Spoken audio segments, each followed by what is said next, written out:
up, guys? Dan Mernan here with Powerhouse Power Wash, and we are going to change the oil on our Comet pump today. So check it out.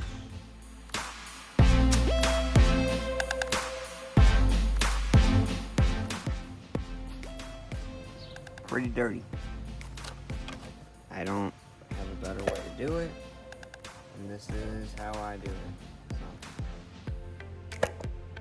But put some rags down there and you catch most of it. It's not that bad.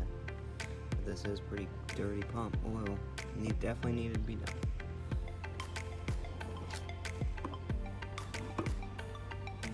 But when I do this, I also can check in there, make sure nothing else is damaged and everything looks, the seals and everything look good. So it does help me there.